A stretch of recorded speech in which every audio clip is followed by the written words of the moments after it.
All right, in this video, I'm going to be teaching you guys how to graph equations that are specifically quadratics written in ax squared form. So we don't have the full quadratic written out. We don't have a bx, we don't have a c. We just are dealing with that first term of ax squared. So let's do a quick review. We know that these equations can be written in y equals ax squared plus bx plus c, but we're just not even going to worry about c. We're not even going to worry about b right now. We're just talking about more basic type of quadratics with just a as the term that's only available to us in these equations. So when this is happening, when we have no bx, we have no c, we know that our parabola is going to be symmetrical right down the center of the y-axis. It's not going to go anywhere.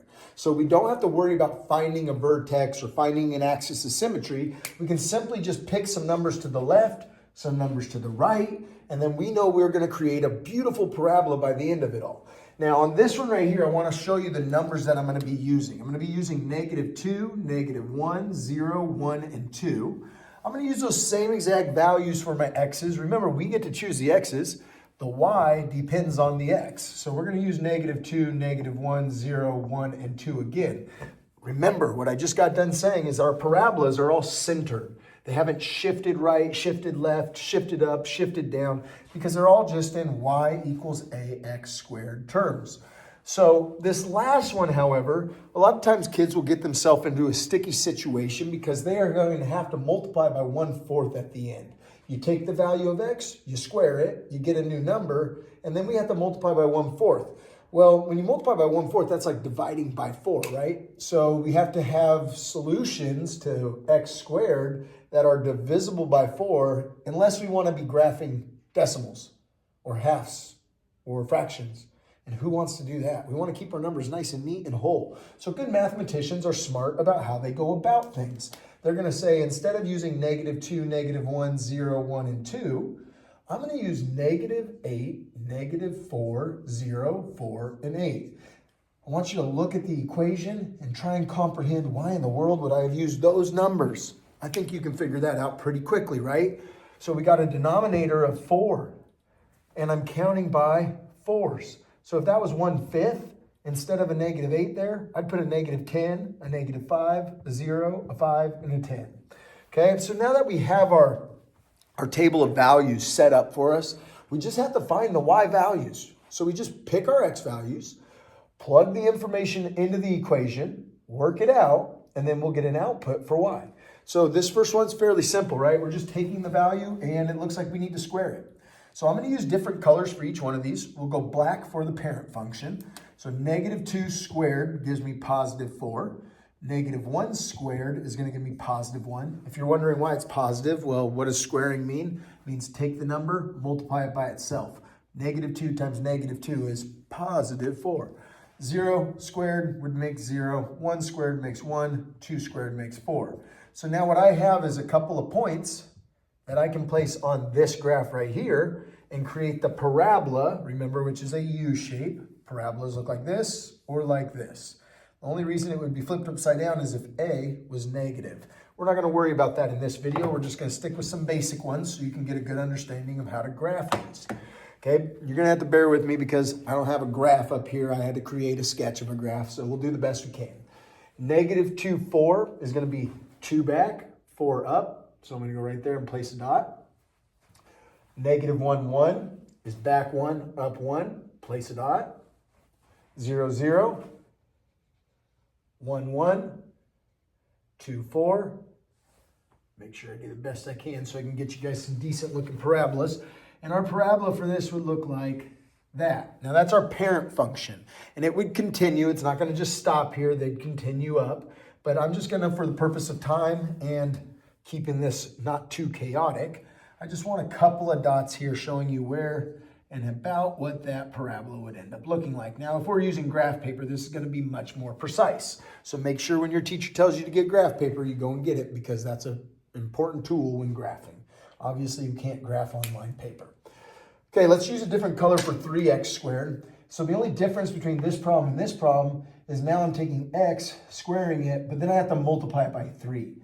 Now I wrote the word narrow up here because our parabola is going to get skinny. It's going to narrow like this and and it's going to grow a lot faster than it would if it was the parent function of just x squared.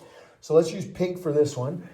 I'm going to say, what's negative 2 squared? Negative 2 squared is going to give me 4, and then 4 times 3 is 12. So negative 1 squared is 1. 1 times 3 is 3. 0 squared, 0. 0 times 3 is 0. 1 squared is 1. 1 times 3 is 3. 2 squared is 4. 4 times 3 is 12. So notice that we have this pattern of repeating on opposite sides, right? Because remember, these are symmetrical. So we should get a much narrower parabola when I go to graph this out. Negative 2, 12 would be back 2. I'm going to go all the way up to 12 and place my dot. Negative 1, 3 is back 1, up 3, place your dot.